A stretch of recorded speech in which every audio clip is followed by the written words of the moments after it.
안녕하세요, 임용환입니다. 임진왜란사 7번째 시간입니다. 오늘의 주제는 행주대첩. 근데 제가 대첩이란 말 쓰지 말자고 그래가지고 제 식으로 표현하면 행주산성 전투입니다. 1593년 2월 11일 음력입니다. 권율은 행주에서 초조하게 명군의 소식을 기다리고 있었습니다. 겨우 2,300명이 작은 언덕에 주둔하고 있는 중입니다. 뒤는 한강이라 사실상의 배수진을 치고 있는 거죠. 겨우 15km쯤 떨어진 곳에 3만의 왜군이 집결해 있습니다. 2,300명 대 3만의 전투죠. 명군이 참전했을 때 조선군은 명에 굉장히 큰 기도를 했죠. 근데 우리나라는 전통적으로 중국을 조금 이렇게 과대평가하는 경향들이 있어요. 아무래도 우리가 오랫동안 이제 중국은 큰 나라다라고 생각하다 보니까 좀 높게 평가를 하는 경향이 있었던 것 같습니다. 그래서 명나라 군대가 오면 일본군쯤은 가볍게 밀어낼 것이다라고 생각했던 것 같아요. 또 70만이 온다 막 이랬으니까. 또 평양성 전투에서 승리하고 나니까 정말로 이렇게 자신감이 넘쳐가지고 이제 왜군이 명나라 군대를 보기만 해도 도망갈 것이다라는 식으로 큰 기대를 했던 것이죠. 그래서 명나라 군대를 보기만 해도 일본군이 도망갈 것이라고 큰 기대를 하고 있었습니다. 그런데 사실은 요 사이에 커다란 사건이 있었죠. 당시에 연락이 잘 안 됐기 때문에 모르고 있었지만 서울로 진격하던 명군이 벽제관에서 대패하고 뒤로 물러난 상황이었습니다. 벽제관 전투는 1월 27일에 벌어집니다. 당시 서울을 중심에 놓고 이게 갈라져 있으니까 북쪽과 남쪽의 조선군이 서로 연결하려면 영화에서 보는 것처럼 정말 무슨 결사대가 이렇게 뚫고 가서 연락을 해야 되는 그런 상황이었어요. 그래서 전투가 벌어진 지 벌써 10일여일이 넘게 지났는데도 벽제관 전투의 패전 소식을 권율이 모르고 있었죠. 그런데 이제 벽제관 전투에 잠깐 설명을 드리면 벽제관 전투는 이제 이호성 군이 이제 신나서 이제 아무 문제 없다 하고 오다가 마치 매복에 걸려서 패배한 것처럼 설명이 되는데 사실은 명나라 군대가 일본군하고 이제 제대로 야전에서 붙은 것은 최초의 전투였죠. 그러니까 평양성 전투는 확실히 성 대비 고니시군의 병력이 적었다라는 좀 덕을 봤는데 야전에서 붙고 보니까 절대로 이제 일본군이 만만치가 않은 겁니다. 당시 명나라군도 요동군도 명군 중에 최정예고 남군은 뭐 왜구하고 오랫동안 싸웠던 정예라고 하는데 임진왜란 끝날 때까지 보면은 이제 일본군도 약한 부대가 있고 센 부대가 있잖아요. 그러니까 정예끼리 붙으면 누가 세다고 할 수 없을 정도로 막상막하였어요. 그러니까 일진일퇴가 막 이런 벌어진 상황이었는데 사실 이때 서울에 있는 일본군이 3만인데 이호성의 총병력이 4만 3천입니다. 그리고 이미 전투 한번 치렀고 결국 거의 비슷한 병력이라는 거예요. 제가 일진일퇴라고 그랬는데 사실은 늘 명나라군이 조금 더 많았거든요. 그런 거를 전제를 해야 되니까 이호성도 전투를 안 해본 장군이 아니고 그래서 실제로 이제 일본군하고 붙어보니까 자기들이 병력에서 압도하지도 않고 야전 능력에서 일본군이 밀리지도 않고 그러다 보니까 자신감을 잃었던 것 같아요. 그때 이제 이호성이 명나라 조정에 보고하기를 나는 능력이 안 되는 것 같으니 딴 장군으로 교체해 주십시오라는 소리까지 합니다. 사실 이게 무장들이 자존심이 있어서 이런 소리 안 하는데 이런 말을 했다는 것은 이게 암시인데 왜군과 명나라군의 전력차가 크지 않다라는 암시예요. 그리고 왜군이 20만이나 된다고 보고를 합니다. 유성룡 이걸 보고 놀라가지고 무슨 이게 20만이냐 이거 얼마 안 된다라고 얘기를 하는데 이제 그것도 이제 중국식 어법이죠. 20만은 있어야 얘들을 이제 쉽게 이길 수가 있다. 왜냐하면 비슷하게 싸우면 이제 같이 죽으니까. 그러니까 우리가 지금 객관적으로 봐도 명나라군 4만과 일본군 3만이라고 그러면 이게 백중지세거든요. 그러니 특히 이호성 입장에서는 이게 절반이 자기는 요동군벌 군대인데 여기서 만약에 자기 군사가 다 전멸하면 요동으로 돌아갔을 때 이 요동을 장악하고 있는 이씨 집안의 권력 자체가 위태로워집니다. 이런 입장들이 이제 복잡하게 작용하는 것이죠. 그러니까 이호성의 막년한 장군들이 철수하자고 막 이렇게 얘기를 합니다. 이거를 이제 우리 부들이 조금 오해를 해가지고 역시 저놈들은 우리를 위해 싸워주는 게 아니라 내빼려고만 하는구나라고 하는데 그쪽에서는 그런 입장이 있었던 거죠. 거기다가 일본군 중에서 가장 강력하다고 이미 조선도 다 알고 있었던 가토 키요마사 부대는 아직 함경도에 있어서 서울로 오지도 않은 상황이었어요. 그러니 걔들까지 오게 되면 이거는 야전에도 붙어도 진다는 얘기죠. 이렇게 되니까 이호성은 회군하자고 그러고 아니면 평양으로 돌아가서 방어선을 구축하자고 그럽니다. 그러니까 조선의 입장에서는 이게 정말 미칠 노릇이죠. 명나라 군대가 내려오면 휩쓸어 내릴 줄 알았더니 이제 막힌 거예요. 그래서 이제 이호성 보고 싸워야 된다고 막 열심히 설득하는 이런 상황이 벌어졌던 건데 이 상황을 새카맣게 몰랐던 주로 이제 호남 충청에서 올라온 병력들은 이제 곧 서울을 탄압할 것이다. 그러니 우리도 합세해야 된다. 평양성에서 조선군이 합세를 못했잖아요. 우리가 준비가 안 돼서 그런 거지 의지나 용기가 없는 나라는 아니니까 이번에는 그럴 수 없다고 해서 자진해서 와서 김포까지 진군을 했습니다. 사실은 권율만 온 게 아니고 다른 여러 지역 부대들이 왔는데 권율이 강 건너에서 기다릴 게 아니라 들어가자. 그래서 용감하게 행주 나루를 건너서 행주 산성으로 들어왔던 것이죠. 권율의 과감한 진군에는 사실은 사연이 있습니다. 임진왜란이 발발했을 때 권율은 광주 목사로 재직 중이었어요. 권율은 문관이죠, 사실은. 권율 장군은 문관인데 원래 이렇게 키도 크고 그러니까 좀 무관적인 자질이 있었다고 해요. 그래서 광주 목사로 재직하다가 이제 서울이 함락되니까 호남에서 근황군이라고 하는데 이제 호남 군대가 서울 수복 작전을 펴게 됩니다. 근데 사실 이게 호남군이 아니고 정확히 말하면 전라도, 충청도, 경상도 3도 연합군이에요. 근데 이제 경상도군은 워낙 병력이 적었고 충청도군도 좀 적었기 때문에 뭐 호남 근황군이라고도 보통 얘기를 하는데 아무튼 3도 연합군이 수도 탈환을 목적으로 이제 진군하게 됩니다.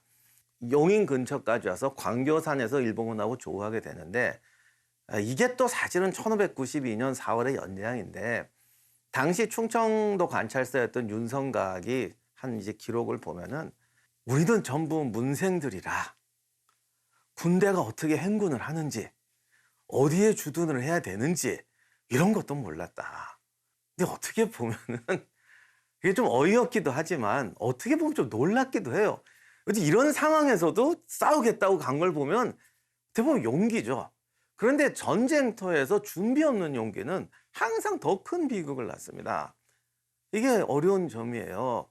그래서 이때 광교산에서 부딪혔는데 그때 10만이라고 그랬지만 실제로 10만도 안 됐고 이게 부대가 또 3도 연합군에다가 뭐 이렇게 막 섞여 있고 문관 수령하고 무관 수령이 막 섞여 있으니까 지휘체계도 안 맞고 그래서 어디에 주둔해야 될지 어찌해야 될지도 몰랐다라는 고백이 나오게 되는 거죠. 그래서 여기서 이제 보니까 일본군은 항상 이제 전투를 많이 해본 부대는 소수 부대를 보내서 한번 붙어보고 이제 저게 이제 그걸 알면 이제 확 덮치게 되는데 확 덮치게 되니까 이제 막 산산이 이제 후퇴하게 되는데 그 와중에서도 권율의 그 광주군은 이렇게 질서정연하게 퇴각을 했대요. 그걸 보니까 조선군에도 훌륭한 무장들이 있었잖아요. 특히 그 중에 누가 있었냐면 나중에 이제 2차 진주성 전투에서 전사하는 황진도 있었는데 사실 황진은 뛰어난 무장인데 역시 이제 조직이 안 돼 있으니까 이제 엉망이 되는 거죠. 그러니까 이렇게 후퇴를 하다가 그냥 도망갈 사람들은 도망가고 뭔가 좀 싸워보겠다, 싸우고 싶다는 열망이 있는 병사나 장군들은 자기들끼리 모이게 됩니다. 한국전쟁 때 백선엽 장군이 나름 명성을 올렸던 것 중에 하나가 어떤 사단은 무질서하게 후퇴하는 거예요. 근데 어떤 사단은 싸우면서 후퇴하는 거예요. 그래서 백장원 회고록을 보면 몇몇 장교들이 이 원래는 불법인데 자기 본대를 떠나요. 난 이런 군대랑 안 있을래. 그래서 와가지고 나 여기서 싸우게 해주십시오. 차라리 여기서 싸워야 제대로 싸울 것 같습니다. 이렇게 모여서 백장원이 자기 부대가 잘 싸운 거는 이런 장교들이 모여서 유능한 사람들로 대편이 됐기 때문에 나중에 큰 덕을 봤다. 이게 실제 전쟁터에서 이런 일이 곧잘 있어요. 그래서 이때 이제 동복 현감이었던 황진이나 몇몇 무장들이 권율한테 이제 모입니다. 그래서 이 부대가 내려가서 다시 이제 훈련을 해요. 역시 훈련 안 된 군대가 싸울 수 없다. 그래서 여기서 이제 병사를 조련하게 됐는데 이 또 소문이 나니까 이제 도절제사로 이제 승진이 됩니다. 그리고 이 부대를 끌고 그 유명한 이제 이치전투와 웅치전투에 참여하게 되죠. 이게 왜 중요했냐면 그 지난번에 말씀드렸던 진주성 전투 전에 금산 전투가 있었는데 일본군이 호남으로 들어오려는 길을 막은 게 금산 전투와 이 진주성 전투인데 여기서 제일 먼저 붙었던 게 이치 전투예요. 지금은 아마 대둔산 근처일 텐데 여기서 아주 맹렬하게 싸워서 일본군의 호남 진출을 막아냅니다. 이제 체험을 한 거죠. 아, 하니까 되지 않느냐. 그래서 권율이 그 다음 작전을 기획합니다.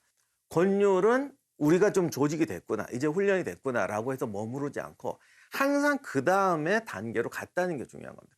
권율은 그렇게 무모하게 공격하진 않았지만 그렇다고 해서 웅크리고 있었던 게 아니라 그 다음 우리 수준을 보고 더 높은 목표를 향해서 한 단계 한 단계 나갔다는 게 중요합니다. 그래서 이치전투에서 저걸 막아내잖아요. 아, 이제 우리가 수준이 됐다. 그럼 뭘 할까? 그 다음에 이제 독산성으로 오게 됩니다. 왜냐하면 아직 조선군이 일본군의 어떤 요새를 공격하거나 야전에서 정면으로 붙어서 이길 능력은 안 되는 거예요. 하지만 이제 수비는 돼요. 그렇다고 해서 그러면 여기서 가만히 있을 거 아니야. 그러면 수비를 좀 더 적극적인 수비를 하자. 이 독산성이 왜 중요하냐면 수원에서 오산으로 오는 길인데 한국전쟁 때 그 미군이 제일 먼저 투입돼서 싸웠던 그 스미스 특임 부대가 제일 먼저 싸웠던 오산 전투가 바로 그 독산성 아래입니다. 근데 여기 올라가 보시면 좌우가 전부 평야거나 낮은 산이어서 경부 가도가 완전히 보이는 곳이에요. 그리고 산은 험하고 사실은 주변에 일본군이 득실득실한데 그 동에 들어가서 고립이 된 거죠. 왜냐하면 일본군이 지금 의주로 진격하게 되면은 선조가 위험해지잖아요. 그러니 서울이나 평양에 있는 일본군이 북진을 못하게 해야 되는데 내가 야전으로 그를 깨트릴 수는 없어요. 그렇다면 어떻게 돼? 붙들어라도 놔야 되잖아요. 그래서 경부가도의 요충이었던 독산성에 들어가서 농성하는 겁니다. 이렇게 되니까 일본군이 이거 독산성을 뽑아내야 되니까 주변에도 포위하게 되고 공격하는데 나가서 싸우지는 못했지만 성을 잘 지켜냅니다. 이렇게 돼서 일본군 대부대를 수원 오산에 묶어놓게 되는 거죠. 정확히는 알 수 없지만 어쨌든 이런 것들이 평양성에 있던 고니시가 북진하지 못하게 하는데 상당한 큰 공을 세웁니다. 그러는 차에 명군이 도착해서 평양성 전투에서 승리를 한 거예요. 그리고 서울을 향해 진군해온 거죠. 그러자 권율은 여기서 우리가 그냥 기다릴 것이 아니라 우리도 그럼 또 한 단계 더 높은 적극적인 행동을 하자. 그래서 독산성에 4,000명 정도가 있었는데 부대를 둘로 나눠서 선거의 장군이라고 이제 나중에 이제 전사하지만 이분도 임진왜란 사에서 꽤 훌륭한 군인인데 선거의한테 이제 반을 주고 자기가 2,300명을 거느리고 북진을 하게 됩니다. 왜냐하면 이제 명군이 내려오니까 서울에 좀 더 근접해서 이제 왜군을 이제 후퇴로를 자르자라는 거죠. 그래서 독산성에만 있으면 옆으로 새 나갈 수가 있으니까 선거회를 지금의 금천구 시흥동에 있는 호암산성에 보내고 이렇게 둘로 나눠서 자기는 좀 더 북진의 김포 쪽으로 오게 됩니다. 그렇게 해서 넓게 그물망을 피게 되고 또 충청도 호남군도 또 와서 김포 쪽에 집결하게 됩니다. 여기까지 왔는데 권율이 더 깊이 들어가야 해. 그래서 행주 나루를 건너서 행주산성까지 오게 되는 거죠. 이거는 그동안 우리 임진왜란사를 보면은 굉장히 대담한 행동이에요. 아무리 일본군이 패전 위기에 몰렸다고 하지만 조선군 주력의 대부분이 한강 이남에 있는데 한강을 건너간다는 것은 굉장한 모험이죠. 겨우 2,300명을 데리고. 이것은 조선군이 직접 서울을 공격할 능력은 없어요, 솔직히. 하지만 그래도 명색이 조선의 수도를 수복하는데 이걸 명나라 군대한테만 맡겨줄 수는 없지 않습니까?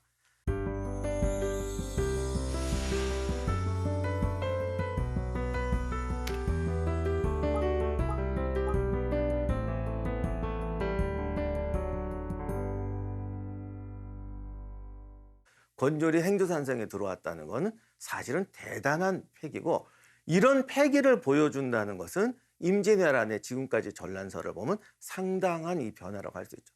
그리고 어쨌든 조선 군대가 이런 행동을 했다는 것이 우리가 결코 호락호락한 민족이 아니라는 거. 그리고 일본군처럼 전투를 많이 해본 애들은 적당히 눌렀을 때 포기하는 나라와 이게 포기하지 않고 성장하는 나라는 구별할 줄 알아요. 나중에 보면 일본군 장군들은 결국 조선 정복 불가론을 핍니다. 당장의 작전적 의미보다도 조선군의 어떤 능력과 성장을 보여준다는 점에서 상당히 의미 있는 것이었어요. 그렇게 돼서 이제 명분이 오고 서울을 수복하고 중앙청의 깃발을, 경복궁이겠죠. 그때는 경복궁에 깃발을 올렸으면 참 아름다운 구조인데 안타깝게도 명나라 군대가 벽제간에서 패전하고 돌아가 버린 겁니다. 권율은 새까맣게 모르고 있었죠. 안 오니까 정찰대를 내보냈어요. 근데 이 정찰대가 무학제 부근에서 일본군한테 들켜버립니다. 무학제로 보낸 조선군 정찰대가 일본군한테 발각되면서 일본군이 행주산성 공격을 시도하게 됩니다. 사실 이 행주산성은 지금도 남아 있습니다만 당시에는 거의 패성이었어요. 아무튼 지형적으로 보면은 굉장히 입지적으로 좋은 것 같지만 성 자체가 별 이게 아무것도 없는 상황이었어요. 그리고 여기서 이제 권율이 큰 실수를 하는데 당연히 명나라 군대가 오면은 이제 충분히 몰아낼 거라 생각해서 병사들을 쉬게 합니다. 이것도 좀 오해하시면 안 되는 게 당시 우리나라 군대는 병력이라는 게 체계가 별로 없어서 원래 군대가 병력이 있으면 수송부대 있고 보급부대 있어야 되는데 지금 뭐 난리통이 그게 없잖아요. 그러니까 명나라 장군들이 보고 뭐라고 그러냐면 조선 병사들은 명나라 군사보다 훨씬 일을 많이 한다. 이런 걱정을 할 정도로 과로했습니다. 그러니까 권율이 쉬게 했다는 것은 절대로 그냥 방심하고 놀았다는 뜻은 아니에요. 이미 과로 상태이기 때문에 전투를 대비해서 쉬어야 된다라고 이야기했던 거죠. 근데 이때 같이 왔던 중군장 조경이라는 장군이 있는데 원래 이제 선발대로 와서 나루를 건너서 행주산성을 발견하고 여기다 포진합시다라고 위치를 찾았던 사람이 조경이었는데 방어시설을 해야 된다라고 하는데 권율이 안 된다, 쉬게 해라고 그래요. 직속상관 말이니까 거부를 못 하는데 마침 회의가 있어 강을 건너서 이제 양천으로 갑니다. 그 틈에 조경이 단독으로 병사들을 동원해서 이틀 동안 진지공사를 합니다. 그렇게 돼서 진지가 구축했는데 사흘 뒤에 행주산성 전투가 벌어지게 됩니다. 12일 새벽에 일본군의 공격이 시작됐다고 하는데 당시 서울에 주둔하고 있던 일본군의 주요 장수가 3명이었기 때문에 그래서 세 군영이 돌아가면서 공격했다고 그러는데 한 번 조선 기록에는 9번 공격을 했다고 그래요. 그러니까 한 군영이 3번씩 한 건지 서로 3번씩 한 건지는 잘 모르겠지만 아무튼 3개 군영이 로테이션으로 9차례의 공격을 저녁 해질 때까지 했고 조선군은 이 산성에서 하루 종일 이 전투를 막아냅니다. 아침을 먹고 싸워서 저녁까지 갔다고 하는 거 보니까 거의 굶고 싸웠던 것 같아요. 행주산성을 지금 가보시면 좁아요. 입구가 좁습니다. 그래서 계곡 쪽으로 들어오는데 조선군은 역시 이때는 활만 쏘는 게 아니라 승자총통이라든가 화포를 유용하게 사용합니다. 특히 조선군 화포는 산탄을 쏘거나 하기 때문에 밀집 지역에서는 꽤 효과가 있죠. 그래서 당시 기록 보면은 뭐 승자총통, 진천래 그리고 뭐 공식 명칭은 아닌데 하여간 가능한 모든 화포나 신기전 이런 것들을 다 썼던 것 같아요. 그래서 행주산성 좁은 곳에서 이제 저녁 때까지 이제 계속 적을 격퇴하게 됩니다. 이렇게 되니까 뒤에 있던 우키다 히데이에가 정말 분노했다고 하죠. 우키다 히데이에는 일본사에서 아주 유명한 간신으로 나오는 애인데 도요토미 히데요시의 양자였어요. 도요토미 히데요시의 총애를 받아서 조선군 총사령관으로 들어옵니다. 당시 일본군 장군들은 전국시대 때 나름대로 한 가닥씩 하면서 싸워온 애들인데 이게 어디 저기 전투도 안 해본 애가 갑자기 통일된 뒤에 나타나서 이걸 총사령관이라고 하니 고니시나 가토 같은 애가 얘를 정말 어떻게 받겠어요. 그러니까 본인도 이게 안 먹히잖아요, 이게. 그러니까 이번 기회에 내가 뭔가를 보여줘야겠다는 생각을 했던 것 같아요. 그동안에는 좀 조선군을 너무 얕봐가지고 마구 공격을 하다가 공성구도 준비를 안 했고 사실은 지세 파악도 못 했던 것 같아요. 그래서 우키다는 뒤에 있다가 이제 급하게라도 준비를 했는지 저녁 때 우키다가 직접 나서는 마지막 총공격이 시작됩니다. 그래서 공성구도 들어오고 서쪽에서 왔다고 그러는데 행주산성이 지금 이제 지형이 좀 주변이 많이 변해서 정확하게 이렇게 파악은 못하지만 대략 보시면 서북쪽 쪽이 그 좀 경사가 완만하고 넓어요.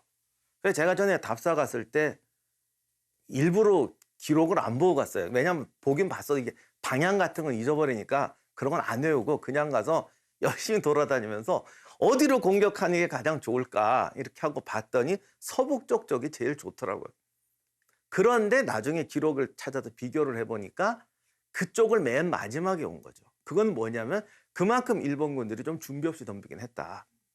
너무나 조선군을 얕봤던 거죠. 그래서 마지막이 되니까 이제 이쪽에다가 이제 공성구까지 동원하고 총사령관이 직접 앞장서는 최후의 공세가 시작이 됩니다. 그래서 이제 진검승부가 벌어지는데 이쪽에 서북쪽 능선에 승병장 처형이 지휘하는 1000명의 승병부대가 있었습니다. 이 행주산성 전투 때는 이제 마지막 대결에서 이제 중요한 역할을 하게 되죠. 아무튼 총공세로 운제를 끌고 오니까 이거는 이제 조선군이 치자포라고 대형 화포로 날려버립니다. 그러자 일본군들이 물러설 수가 없으니까 6탄으로 이제 덤벼들게 돼요. 목책을 불질렀다는 거 보니까 이게 뭐냐 이런 거 장작 같은 거 가지고 와서 6탄으로 밀어붙인 거죠. 그러다 보니 조선군의 약점이 백병전이잖아요. 그래서 승병이 맡았던 구역이 좀 이렇게 뒤로 물러났다고 그럽니다. 이제 기록에 의하면 이제 권율이 가서 그때 이제 한 2~3명을 목을 베고 밀어붙였다 돼 있는데 제가 요거는 조금 그 조선시대 기록에 좀 편견이 뭐냐면 승병들이 잘 싸웠다면 잘 싸웠다고 하면 되는데 그러면 그 전에 관군은 전혀 물러서지 않고 싸웠겠어요? 옛날 전쟁은요 도망치는 병사 즉결 처분하는 건 항상 있어요. 그러니까 아마 하루 종일 전투에서 이쪽도 있었을 거 아니야. 근데 왜 꼭 승병이 도망가는 걸 권율이 밀어서 이겼다고 설명해 놓은지 모르겠어요. 그래서 요거는 정말 좀 유학자들의 편견입니다. 그래서 사실 이게 전황을 보면은 최후의 결전에서 승병부대가 가장 결정적인 용기를 보면 싸웠던 거예요. 아무튼 그렇게 돼서 이 최후의 공세를 이겨내게 됩니다. 그리고 배수진으로 보였던 한강, 그러니까 물이 뒤에, 우리가 형식 논리를 조심해야 되는 게 물이 뒤에 있다고 배수진이 아니에요. 퇴로가 끊기고 보급이 끊기니까 배수진 위험한 거예요. 근데 이때 수군은 어쨌든 바다나 물 위에서는 조선군이 날아다녔거든요. 그래서 충청병사 정걸이 수군을 이끌고 나중에 또 서울로 들어가서 강 따라서는 배 가지고 육군을 공격하기도 하는데 이때는 배수진이 아니고 사실은 생명로였던 거죠. 그래서 중간에 화살이 떨어졌는데 연결되면서 행주산성군이 끝까지 싸우게 됩니다. 이제 안타까운 건 건너편에 있는 아군들은 들어오지 못했다는 건데 제가 봐서는 이게 장소가 좁아서 부대가 이렇게 함부로 들어올 수도 있는 구조도 아니었던 것 같긴 합니다. 아무튼 간에 혈전을 벌였고 웃기다는 이때 탄환, 아마 그 승자 총통이나 대포에서 나간 탄환이에요. 탄환에 맞아서 중상을 입어서 죽진 않지만 거의 죽을 뻔하는 이제 그 바람에 이제 본인은 뭔가를 보여주려다가 오히려 최악의 망신을 당하는 이제 그런 결과가 오는데 아무튼 새벽부터 밤까지 계속된 전투에서 조선군이 승리하게 되죠. 행주산성 전투에는 일화가 많은데 이제 행주치마 전설입니다. 이게 뭐 여성들이 이렇게 해서 이렇게 돌을 돌려 싸워서 행주치마라고 했다라고 하는데 이거는 사실은 진짜 사실이 아니에요. 왜냐하면 행주치마라는 용어가 그전에도 사용되었던 그 용례가 있고 그다음에 이게 더 문제가 뭐냐면 보기에는 멋있어 보이는데 원래 전쟁할 때는 민간인하고 섞이는 게 아니에요. 제가 늘 말씀드리지만 준비된 군대만 싸울 수 있다니까요. 전쟁은 역할이 필요한 거예요. 정비병은 정비를 해요.